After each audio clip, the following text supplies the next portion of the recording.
Hola, ¿qué tal? Decidí hacer este video de resistencia interna, ¿sí? ¿Qué pasa o a qué nos referimos cuando tenemos una resistencia interna? Porque a la gran mayoría le está costando esta partecita, ¿sí? ¿Qué es lo que nosotros sabemos? ¿Sí? Nosotros sabemos que las baterías están hechas de material. Por lo tanto, si están hechas de material, existe una resistencia, ¿sí? Al flujo de carga dentro de la misma. Es decir, la batería, como vemos acá en el gráfico, está conformado por la FEN, ¿sí? Que es la fuerza, la fuente de una fuerza electromotriz, más una resistencia interna. Es decir, que el voltaje que entrega la batería, este voltaje que entrega la batería, en realidad va a ser igual a la FEN, ¿sí? Menos la caída de tensión que hay en esta resistencia interna. ¿Sí? ¿Y cómo calculo la caída de tensión que hay en esta resistencia interna? Se calcula haciendo la corriente por la resistencia interna. ¿Sí? En este caso va a ser la corriente por la resistencia interna. Esto sería, ¿qué cosa? La fuente, o esta sería la diferencia de potencial que entrega la batería. Es decir, la diferencia de potencial que hay del borne A hasta el borne D, ¿sí? De A a D, que es la misma que consume esta resistencia, que esta claramente puede ser la resistencia equivalente una vez que yo hago todo el circuito.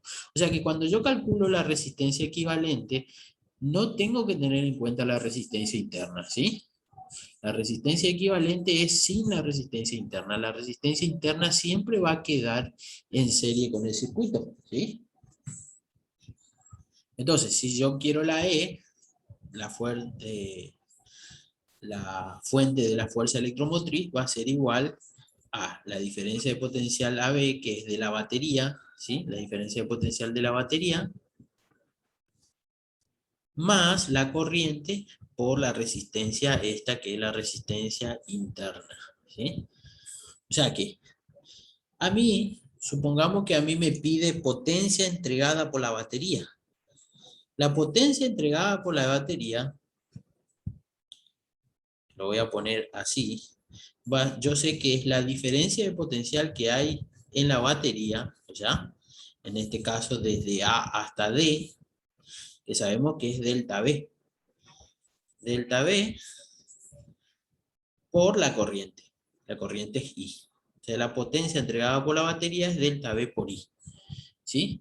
Sin embargo, si me pide potencia entregada por la fuente está formada por esta fuente de fuerza electromotriz. Esto va a ser igual a E por I. Entonces, si analizamos, vamos a analizar acá, ¿cuál tiene mayor potencia? Mayor potencia va a tener obviamente la fuente, porque la diferencia de potencial de la fuente es más grande que la diferencia de potencial de la batería, ¿sí? Entonces, potencia entregada por la batería es delta V por I.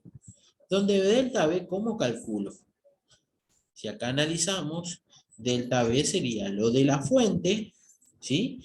Menos la caída de tensión que hay en la batería, que es I por R interna, por la corriente. ¿Se entiende?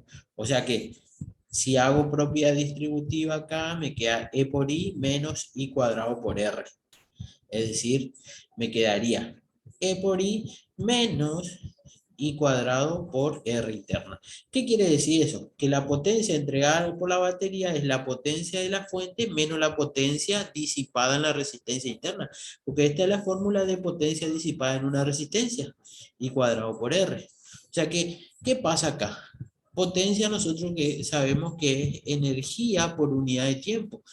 Esta batería entrega cierta cantidad de energía en una unidad de tiempo, ¿sí? Pero ¿qué pasa? Parte de la energía que entrega se utiliza acá, en esta resistencia interna, se cambia por calor. O sea que en esta resistencia, parte de la energía que entrega esta se pierde en forma de calor. O sea que la potencia de la batería siempre va a ser menor que la potencia de la fuente.